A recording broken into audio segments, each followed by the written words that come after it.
This session, we're calling this the NIgro, Lazarus, and the Resurrectionist. The Christian reference itself goes back, way back into the myth of Osir and Set, or Osiris and Isis.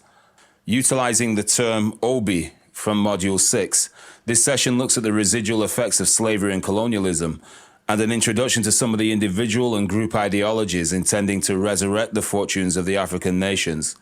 Also, some of the strategies and strategists who maintained the destabilized conditions of heart, wish, home and kindred, chief, lineage, soul, spirit, mind, and shrine house. All these principles were attacked by the processes of slavery and colonialism and now require repair and development. So your mind has got wishes, which it manifests into the world.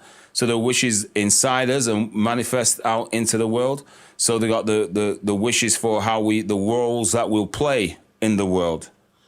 Then we got the spiritual connection, how we connect with each other, how we connect with our ancestry, how we connect with our descendants, how we connect with each other day to day.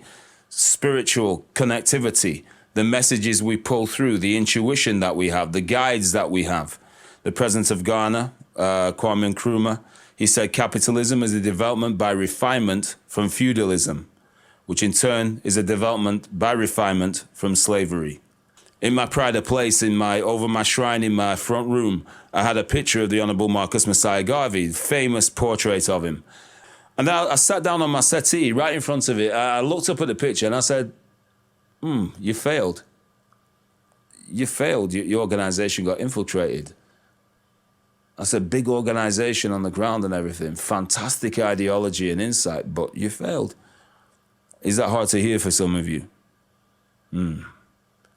And then what I said was, well, you know, who would I put up? Would I put up Malcolm? Malcolm got bloody shot. You know, he got took out. Failure to protect himself.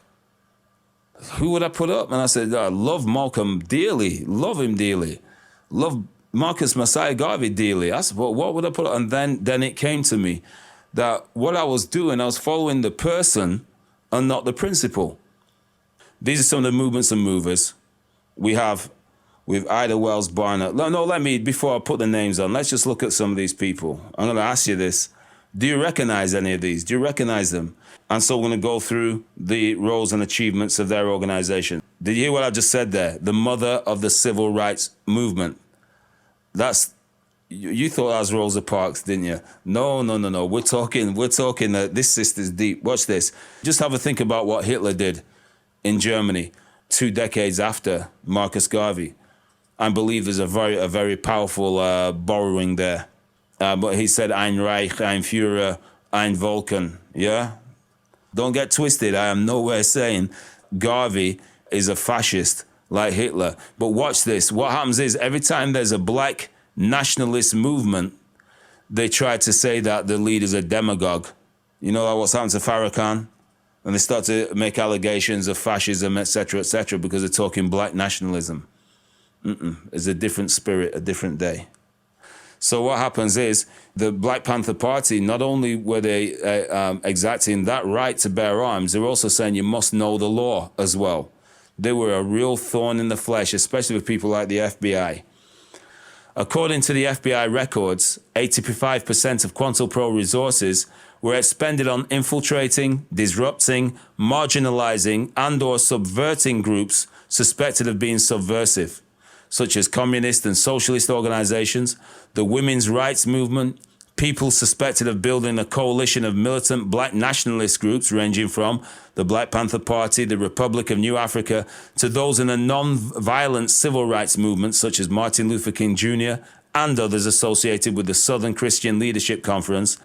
David Sterling, not only was he involved in the trying to stop the wind of change blowing across Africa by organizing expats who are residents in these African countries to organize movements against the newly emerging African leaderships.